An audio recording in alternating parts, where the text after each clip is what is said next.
This show is for general informational purposes only and does not constitute the practice of medicine, nursing, or other professional healthcare services, including the giving of medical advice. The content on this show is not intended to be a substitute for professional medical advice, diagnosis, or treatment. Users should not disregard or delay in obtaining medical advice for any medical condition they have, and they should seek the assistance of their healthcare professionals for any such condition.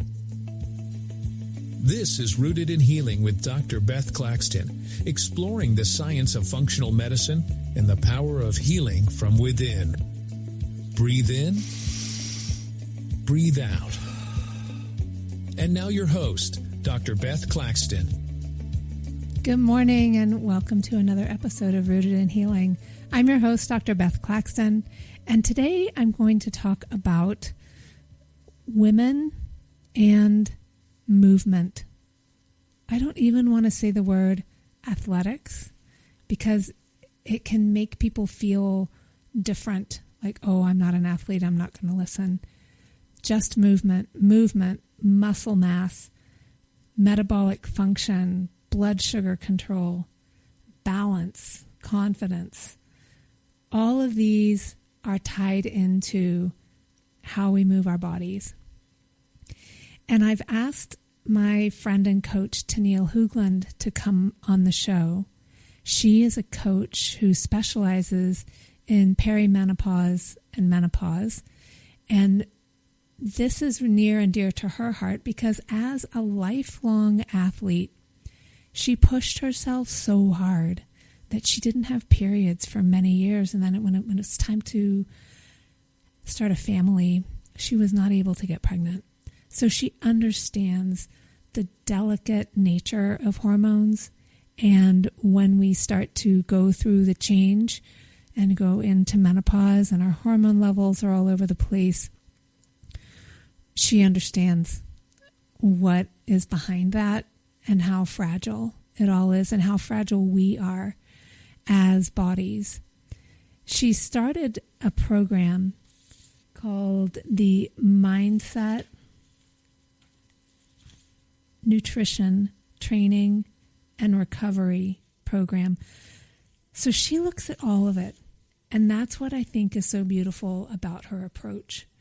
She wants to make sure that the mindset is there, that we're doing this for the right reasons, that we're going to the gym for the right reasons, that we are not pushing ourselves beyond our capacity.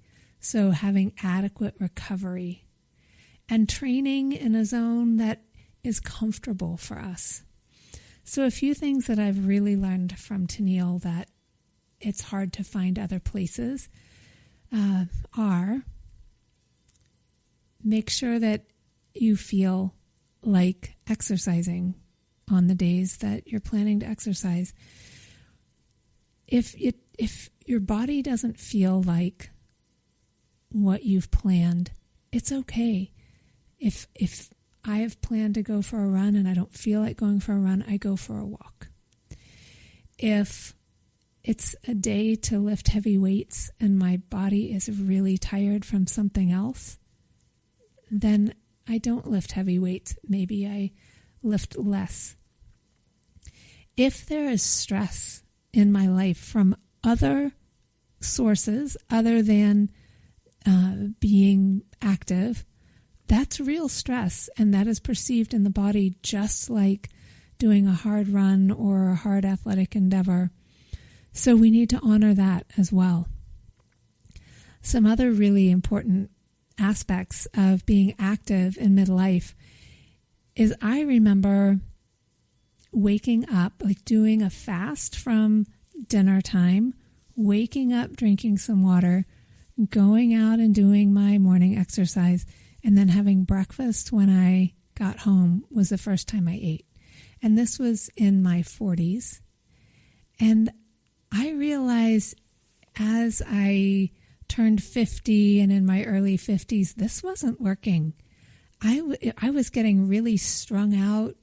I was feeling dizzy, lightheaded. It wasn't working for me anymore, and I didn't know what was going on. So Tenille made the suggestion that I have a very small snack in the morning.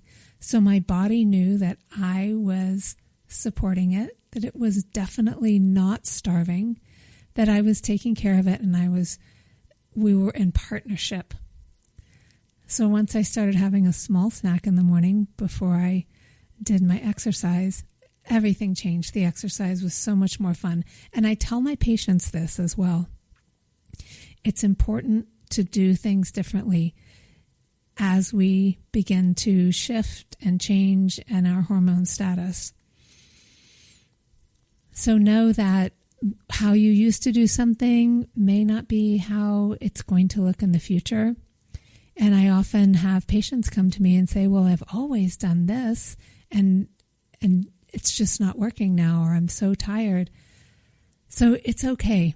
It's okay to change because our bodies change, we change, the time changes, we age, and we want to take care of ourselves. So those are some very important things that I learned from my coach, Tenille, and I'm bringing her on the show today to talk about the women that she works with and the women that she's spoken to and what she understands about athleticism. And I hesitate to use that word, being active in midlife and menopause. She works with athletes who win races in menopause, and she works with women who are trying to stay active and come back from having had children, raising them, graduating them from high school, having them leave the home. They're now empty nesters, and they want to get back to finding what makes them feel vibrant. And that's the athleticism and the sports and the running or whatever they were doing 20 plus years ago. So this is where Tenille shines. She takes good care of us, and I think that you could learn a lot from what she has to say today. If you have any questions about the interview, you can always reach out to me at drbethclaxton.com. And we will come back after this commercial break to Rooted in Healing to hear from Tenille Hoogland.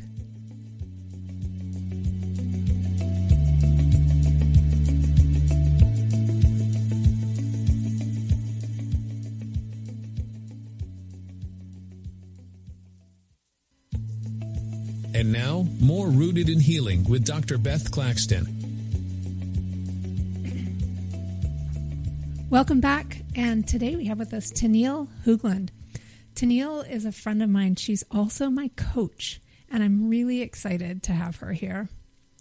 Tenille's mission is to transform how female athletes experience sport and reach lifelong health and athletic excellence. Her life has centered around sport. She began elite sport as a synchronized swimmer, then in her late 20s became a professional triathlete, representing Canada in various championships and winning a number of Ironman 70.3 events. Professionally, Tenille was a senior planner at the 2010 Olympic and Paralympic Winter Games Federal Secretariat, was co-race director for numerous Ironman events, held a management position at Triathlon Canada, and was recognized by her National Triathlon Federation and Canadian Olympic Committee as future sport leader. Collectively, the challenges she faced in sport personally and professionally led her to create the Mindset, Nutrition, Training, and Recovery Integrated Training System. Using this system, she now coaches female athletes in perimenopause and beyond to thrive in sport for life and achieve personal excellence.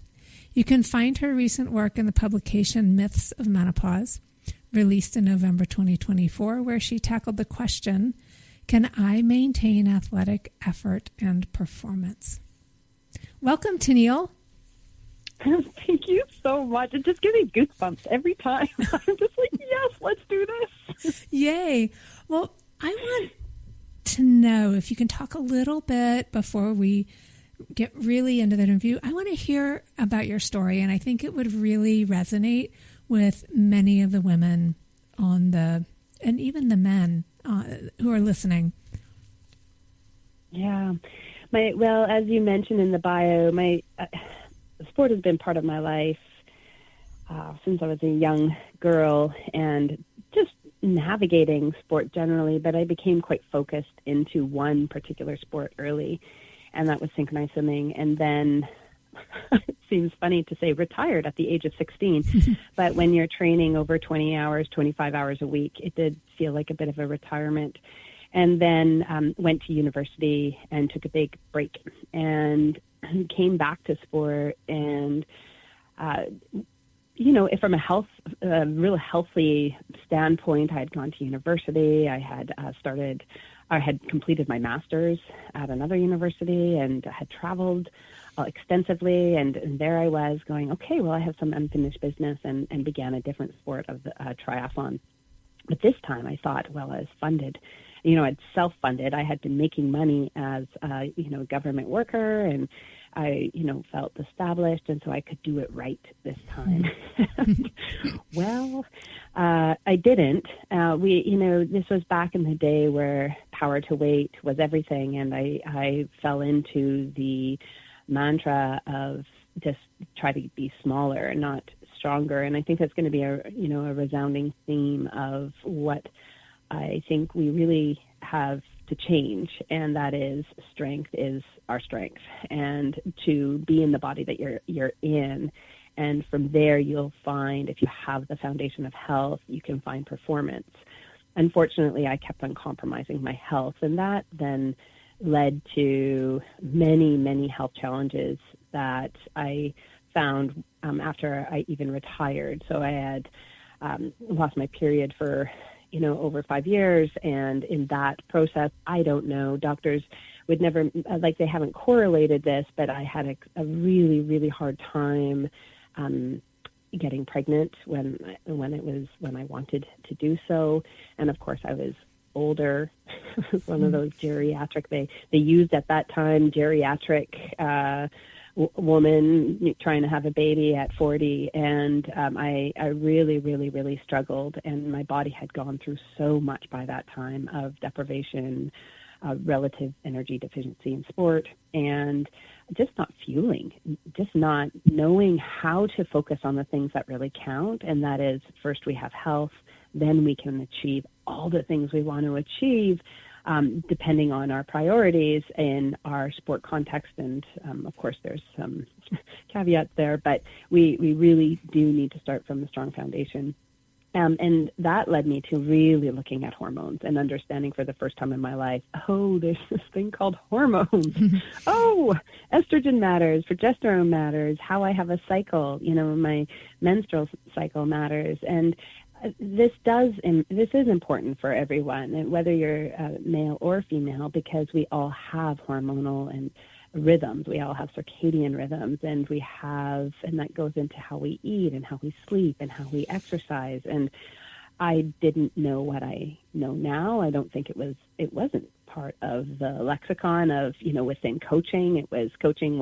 The coaches were coaches. They looked at how much power could you do? How fast were you running? They didn't think, or we didn't venture so much into nutrition or understanding the holistic approach to how do we support an athlete as a whole human, and going forward from there.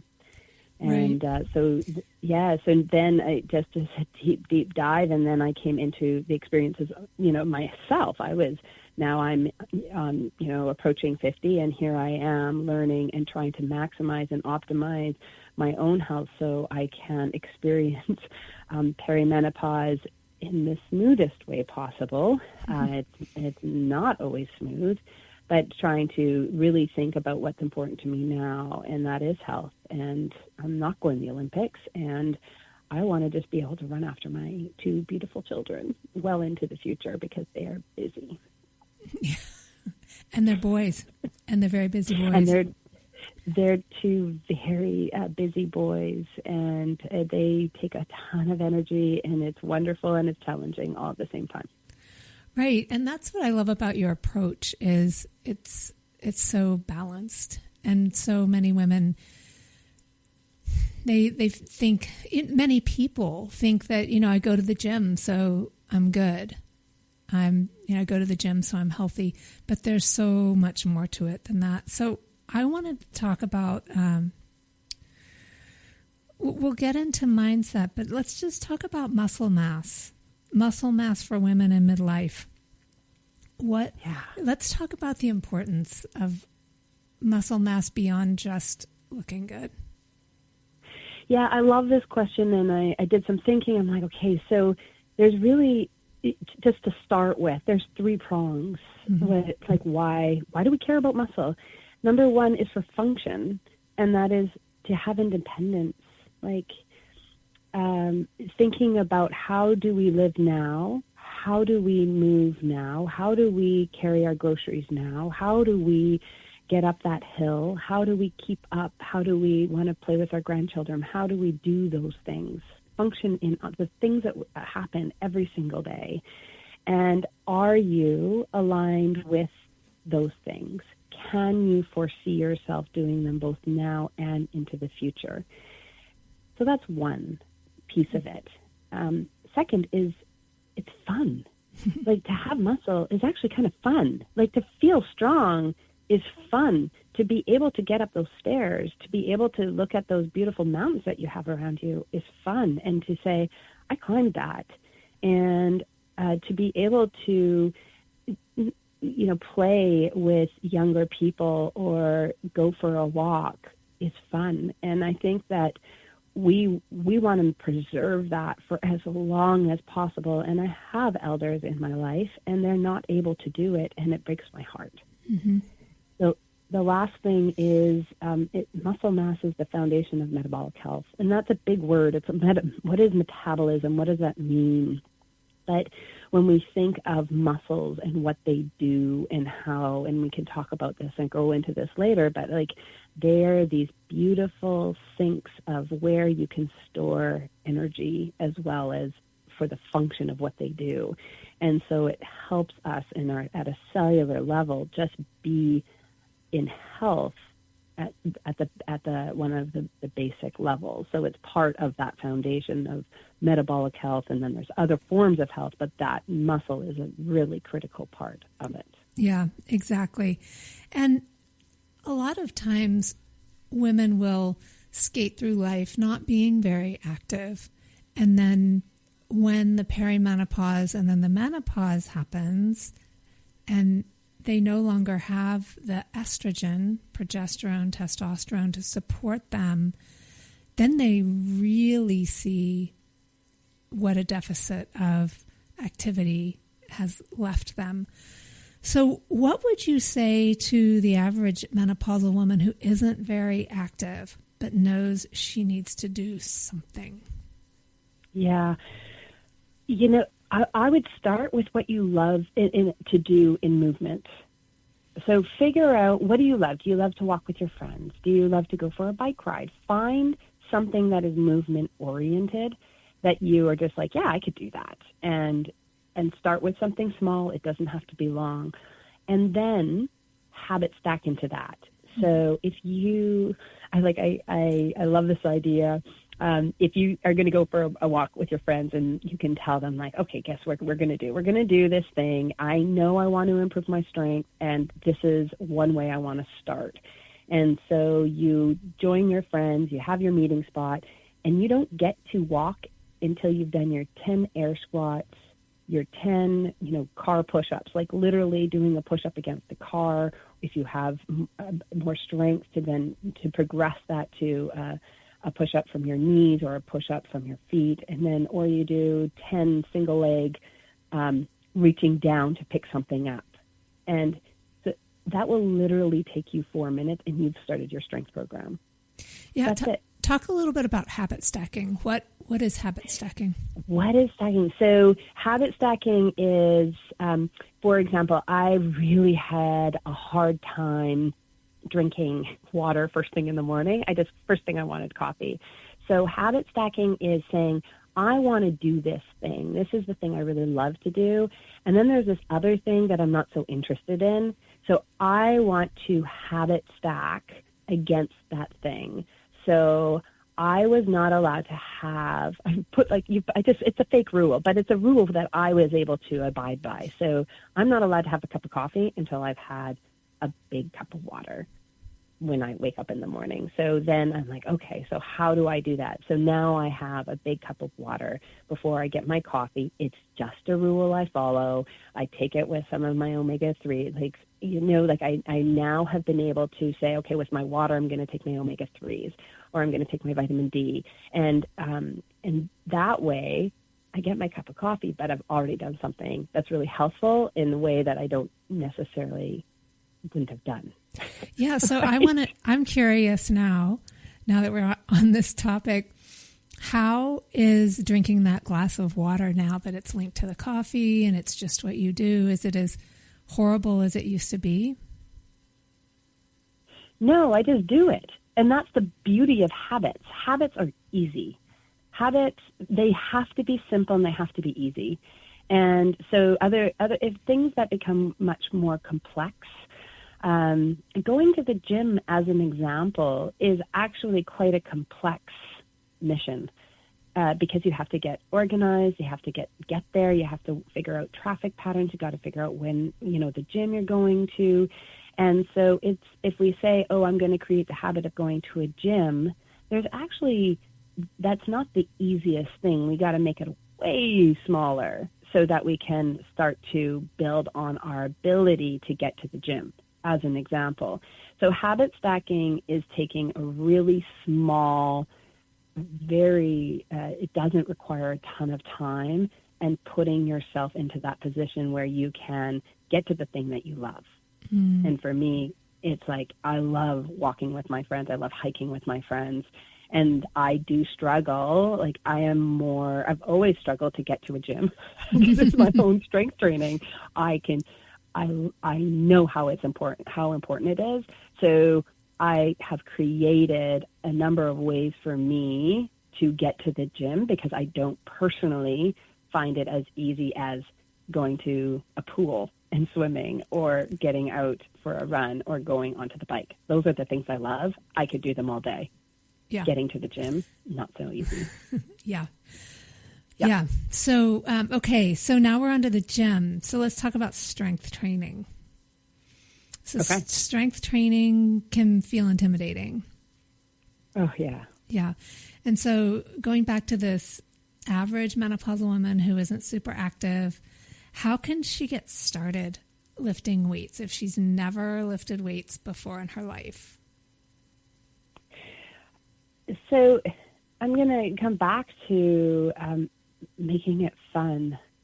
Like, we can say, how do you get started? I can say, okay, well, you don't need a lot of equipment. You can do it at home. You can make it so you do workout snacks. Those are all really great tools. But for me, again, I want to help people create connection to making that fun. Because if you meet a friend or meet a trainer or create a space that you actually are just like, that's going to be fun, then you're much more likely to do the workout, the creation of what is appropriate for you at that starting point to do. So, yeah, I honestly think that we really want to say, how can you help me do this thing? And so when I first started, I actually called up a friend and I said, okay, we need some accountability here. And so I was like, I'm going to text you and let you know that I'm starting my workout. And it was as small as that. And she's like, okay, I'm going to hold you accountable and I'm going to give you a call if you don't start by this time. And so it was kind of funny, because here she is. She was actually in a totally different region of the country, and she's holding me accountable. And so we have to find those ways that both to make it fun and to become accountable to ourselves, to help ourselves stay in integrity to our word of what that means. And sometimes it means you show up to a certain time, it's in the calendar, and you have others that are counting on you. Maybe it's somebody that's going to give you a call. Maybe it's,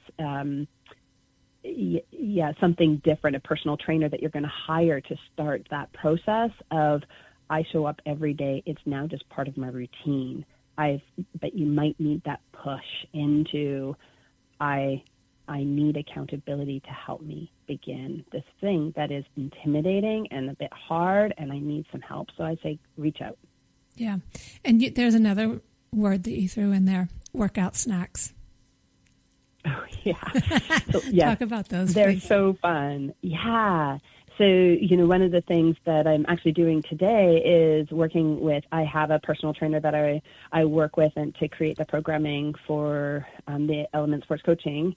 And I'm going to put that into like the perfect 30-minute workout. Now, is it perfect? Well, it's going to be a workout that is, full body, and we're going to break it into 3 parts. So if you only have 10 minutes, you can get that 10 minutes done. And can you find 3 times in the day that you're going to take that 10-minute block and get that strength work done? Because I have athletes that find it very difficult to get strength work done, because honestly, a lot of my athletes just like to bike or they just like to run. So I'm constantly looking for ways to say, okay, well, this is accessible. So again, let's habit stack it. We get excited for lunchtime. You're going to meet your friends for lunch, or you need to take lunch 10 minutes before lunchtime. You're going to get these 2 exercises done. Each exercise is going to take 5 minutes, and you're going to be able to do them literally in your office space, because boy, body weight can really be effective. And that's a workout snack. A 10-minute, it can be 5 minutes. It's adding these really amazing ways of movement into our day without having it feel overwhelming. But again, we might feel like, oh, I just got to do that one more email. You might push it to the side. So we really want to create that accountability to ourselves and say, okay, I've got to do this. This is important to me, and know your why. Mm-hmm. Why are you doing this? Yeah. Because I think that's the other thing that can get lost. Right. And another good way to get started is just bringing these little snacks into your day. It's important. Yeah. So I'm gonna stack it with lunch. Yeah. Stack it with lunch. Home. Yeah. Yeah. Stack it with that, 10-minute, like maybe I remember when I was working out of an office, I would meet a friend who literally, and I actually do it now with my husband. We both work from home, and we have, it's like around the block walk, and literally it takes 10 minutes. And so now if I, really am struggling to get my work done, okay, well, I'm going to do, it seems funny, I'm just going to do 10 push-ups right before my walk block, like it's, but guess what? I just did 10 more push-ups than I ever would have done had I not stacked it, or had I not just said, just get her done. And it feels good. There's something that feels good about being able to do 10 push-ups, or, and those can be make it appropriate to where you're at, but find something that you can do it with that you are excited about doing. Yeah, and there is something that building muscle mass does in the brain. I think it must be linked to mitochondrial function. It wakes you up. There's something that makes you feel really solid and strong and capable, like beyond just having muscles. There's something that happens in the brain, right? Wouldn't you say? Oh, 100%. Yeah. There's quite an amazing amount of research at what exercise in general, but exercise in general also, is correlated with increasing fitness, muscle tone. I mean, we're not talking necessarily just about strength training, but the idea of getting blood moving. Think about what, you've been sitting, and then you get up, you get some fresh air, you've got blood moving. It's about the movement of blood into the brain, I believe, and then getting your muscles feeling like, okay, I'm doing something again, that you can bring back to that focus. And it's absolutely linked to depression. It's linked into mental health. It's linked into confidence. And feeling strong is a beautiful way to go through the world in the day. Yes. And can we talk some specifics about how building muscle helps with blood sugar and energy levels? and those afternoon crashes. Yeah. So, like the easiest way that I think is an understandable way to think about muscle is like there's these beautiful, and I mentioned it earlier, these beautiful storage tanks. And what happens is when we eat, there's a couple things that happen. So when we eat, we want the energy. That energy is going into our digestive system, and then we want to think about how is that fuel going to be used, right? So we use energy. The food that we eat goes to, I tell my athletes, it's like to keep the lights on, right? We need to breathe. we need to digest food. We keep the lights on. We keep our body working with the energy we consume. So it's really important to make sure that you're fueling your body at the most basic level so you can keep the lights going. Then above that, then we want to respond to the activity that we do and respond to the things that we want to take on. That includes using your brain. So if you are in a really high stress work environment, you are using a lot of energy to keep that brain, which is a major energy suck. It just it needs a lot of energy to work well, going. So now we are starting to say, okay, now I'm going to bring in more energy because I have more energy to expend. What if you're not expending? What happens with that? You just had this beautiful lunch and you actually didn't do anything. You ate at your desk, you ate this lunch, and now it's going to go into your belly and you're still like resting metabolic, you're still at this base level and you need to store. Well, the more muscle we have, the more it's the sink for which we store the energy, which is brilliant because then when you go out to do that walk with your friend, when you go out to climb that mountain, when you go out to do that strength workout, you have energy on board to be able to be really effective in doing it. You have that little extra zip. You have that energy to bring the intention of the workout to fruition. You are able to rise to the challenge and feel good.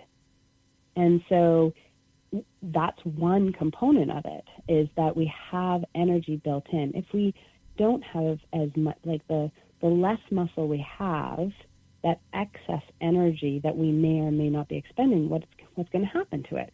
Well, it's converted into fat. If you're not storing it somewhere and you're not expending it, then it's going to be converted into fat. Yeah, and right? It's got to go somewhere. Right. And the more muscle we have, the more muscle mass, and not that we have to be bodybuilders, but just being active. People at rest use more energy just by having more muscle. Yeah, absolutely. The amount of, how much more does that expend is not huge at rest, but it's when you get up, it's when you start mobilizing the muscle that all of a sudden you do 100% are using that much more energy because you have that much more, like honestly, there's more weight. There's more weight to move. You're using more energy. It's like your whole body is coming into this work, and it's just like, oh yeah, this is good. We're going to use way more energy than if you had way less muscle to be able to do it. And so it's totally related, and we want to keep that.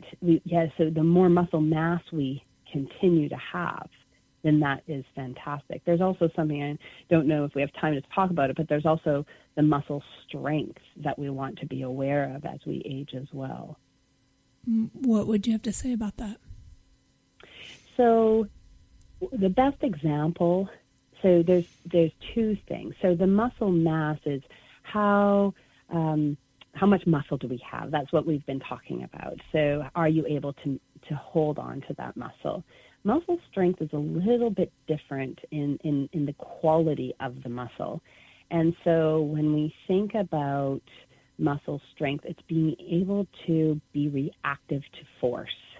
So you're walking on the street, you trip accidentally, you're looking at your phone. That's truly true story. Tenille's looking at her phone, comes off a curb, totally almost bailed.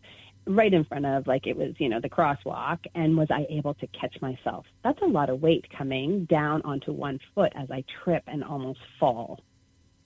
If I didn't have the strength to hold that weight, I could have, this is how, as we age, this is how we break hips. Exactly. If we don't also have a bone density issue, then we really are breaking hips. But this is exactly how we don't have a responsiveness, and we don't have the ability to have the strength of the muscle, because that's really short. When you trip, it's like a second. That's strength. That's the strength of the muscle, as opposed to taking a step. Taking a step doesn't require the force. So we talk about power is force times velocity. So the amount of, think about squeezing your hand, and then now squeeze your hand really fast. That's power. Think about coming up off of a chair. You can do it slowly, or you can do it quickly with a bit of a hop. That's power coming into it. And so we want to also think about, how do we respond to things? And unfortunately, the first thing to go as we age is that responsiveness, is that force. It's a certain type of muscle fiber, fast twitch muscle fiber, that we start to lose. So that's the thing that we actually also want to start being aware of early, actually, in your 30s. So if anybody's listening to this and they think, oh, this is for when I age, no. This is actually, this has to start way earlier, because you're trying to build up that strength. You're trying to maintain.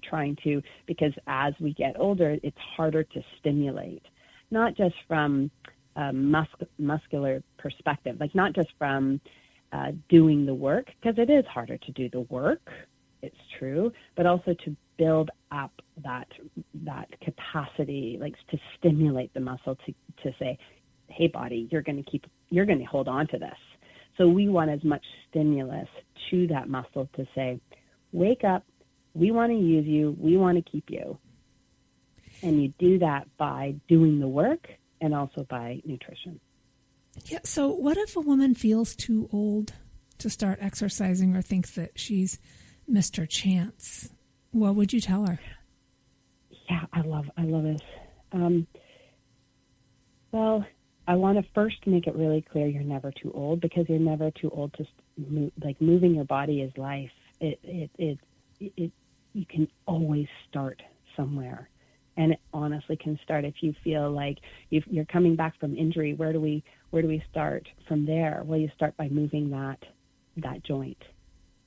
You increase the range of motion. Now you're increasing the range of motion with force. There is always a place to start, and the body is phenomenal. Don't forget that your body is phenomenal, and that it can build, and it can build muscle, and it can build strength and resilience. So that's one thing. The other thing I want to say to this point is this: what actually has you thinking that? Like, get down into start thinking about, why do people say I'm getting too old? Why is it that we say that? Like, what's behind that? And I know that that's coming into a bit of the mindset issue, but I'm really curious about that question. I had one of my family members say, yeah, but I'm getting too old for that. And it really struck me. And I thought, why? Like, what part of this are you too old for now? Do you have an expectation that you have to hold a certain pace, that you're not allowed to do it slower, that it's just not good enough anymore?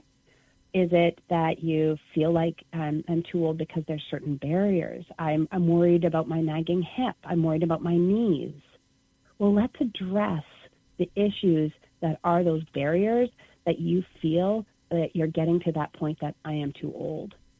Because there's a lot of incredible things that we can do, from working, with a physiotherapist, working with nutritionists, working with people like yourself, working, looking at those hormones that get you're feeling so fatigued. You're feeling like, I'm getting too old. I don't have the energy anymore. that's when we say, you know what, let's get you aligned. Let's find out what's drawing you down. It might be the metabolic health, but this is going into your area of expertise, Beth, but it's, we're thinking about hormones.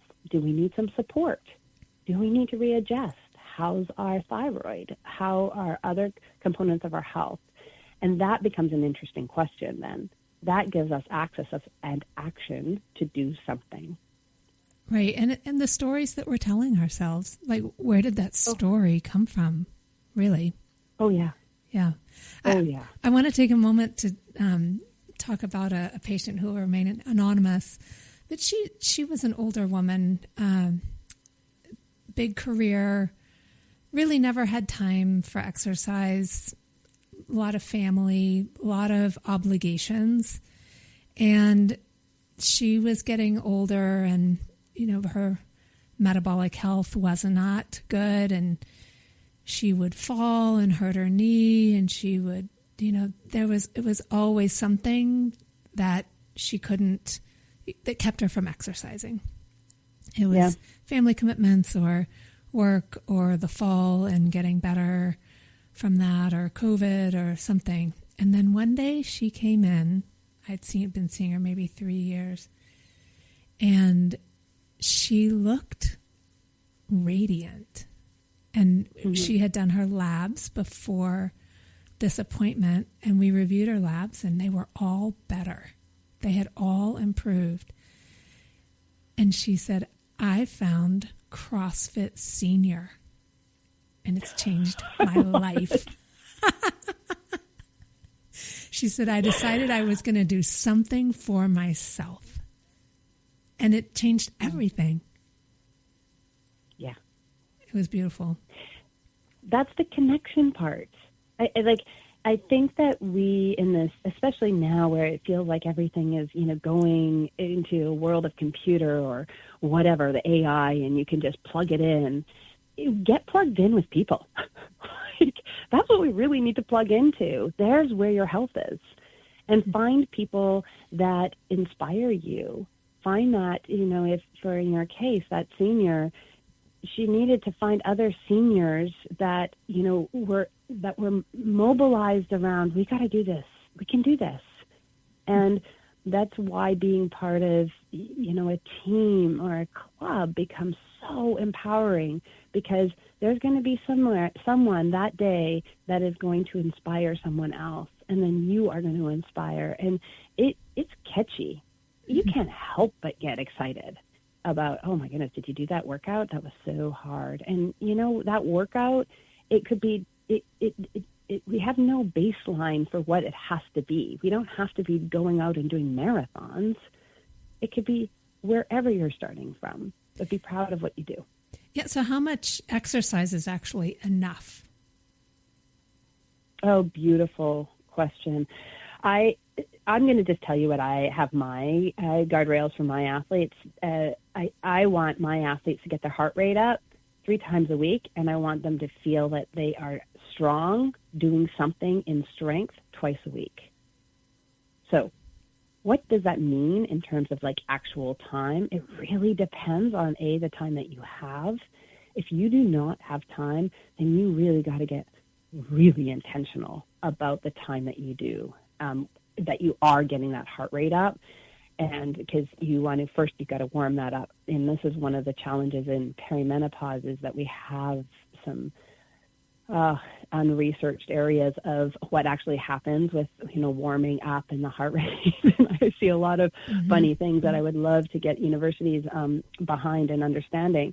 But, you want to be able to put that stress on that heart muscle so that you push that blood around, that you get those arteries, as the blood is moving away. I want you to work your arteries. I want you to really think about, that's a muscle I want to keep strong. That's going to be 3 times a week. If you can do it in 30 minutes, then great.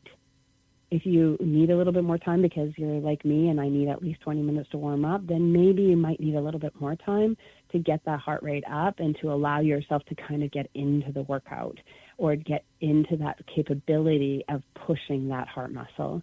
So it's a little bit and I'm not giving you a total clear answer, but if you have guardrails, 3 times get that heart rate up, going like, wow, that was hard. Get to that place where you say, that was really hard. I felt my heart. Did you feel your heart? That's where I want you to go.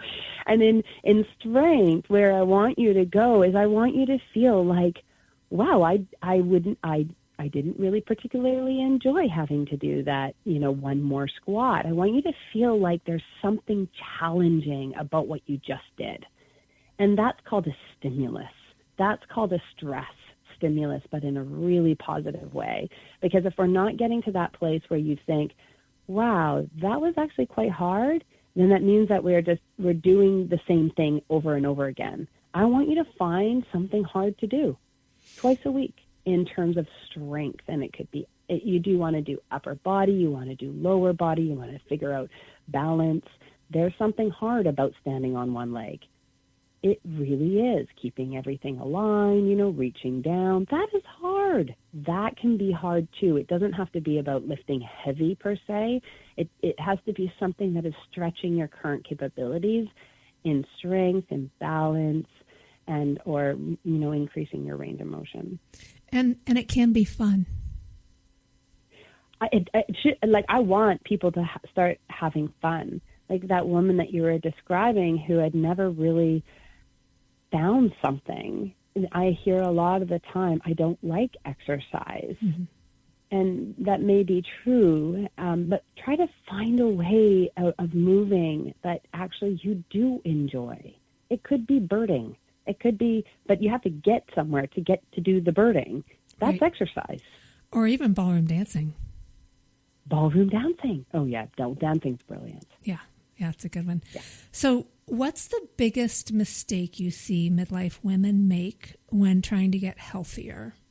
And what would you love for them to understand? Well, I think we just set it up. I think the biggest mistake is not grounding their movement in what they love or not knowing why they're doing it. And because we don't continue to do something if we don't find a connection to why we're doing it or with whom we're doing it with. New Year's resolutions, it's known. You make a resolution, you forget about it. The hype, a really popular way of movement. Okay, remember when cabbage soups were like popular? I don't know. Does anybody else eating cabbage soups or making sourdough bread? Like these things, they don't last if we don't really have a connection to it. So I really think the biggest mistake is if we don't ground it into something that we can enjoy or have a really strong reason why. And that why might be, like for a lot of my athletes, is they want to be part of their grandchildren's lives. That's the age where I'm working with. And so we're keeping them strong. There's a lot of motivation. They do not want to take a back seat. They want to be engaged with their families. Exactly. Well, that's a pretty motivating spot to come to. And so connect to yourself, connect to your priorities, and connect to the love you have to share. Yeah, and one last question before we run out of time. Mindset. Mindset can be a huge barrier. And how do you help women who don't see themselves as athletic build confidence? I believe that we need to get really curious about what that means. Like, what is putting a label of, are you an athlete? Are you athletic? Are you an exerciser? Let's get rid of the labels and start understanding about how do you start to feel good in your body? Like, remove the barriers that you are putting up. Because if you say, well, I need to be this word, whatever, to start, I need to get to be, I'm not a runner. Okay, well, don't use runner. Let's eliminate the barrier that is stopping you from being able to move forward. And that often is a word or a feeling or of expectation or of comparison. I could never do it like him or her. Okay, don't do it like him and her or him or her. I know that I'm being cheeky, but it's the truth that we want to just be right where we're at and take the first step. Mm-hmm. Yeah, that's great. That's a great point to end on. Is there anything else you want to add before we wrap it up? I think just to really reiterate that you're never too old, that the body is your ally. I think that this is one of my biggest points, is that your body is always communicating to you something powerful, and to seek the support. If you're not feeling good in your body, then seek the support to make that change, because your body is at its core a really incredible, strong being, and you need to act to support your body, because your body is fighting for you every single day to get aligned and to do its best to run as smoothly and as best as possible. So let's help it. That's a great message. Thank you, Tenille. Thanks for coming on. You're welcome. So we will be right back after these commercial breaks.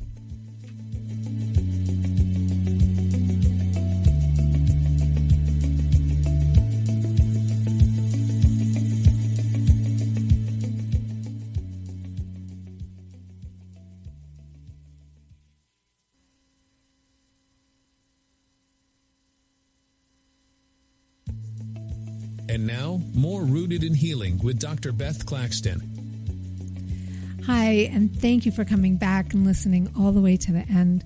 It means a lot. I love this interview with Tenille. I love Tenille. She's a great coach. And I wanted to impress upon everybody some important points that I don't know if they were brought out in the interview. It is very important to maintain muscle mass and activity as we age, 100%. This is so good for our minds, for our glucose control, for our metabolic rate, all of it. However, it is really, really the most important that we love our bodies. We love our bodies as they are. We do not see them as broken. We do not see them as bad or wrong or sick. We see them as the body that it is, the body that we have. It's not broken. It needs to be loved. Our body is responsive to love. So every bit of physical activity that we do needs to be done from a place of healing, a place of love, a place of wanting to do good for our body, not punishing our body, not dragging our body around when it really doesn't want to.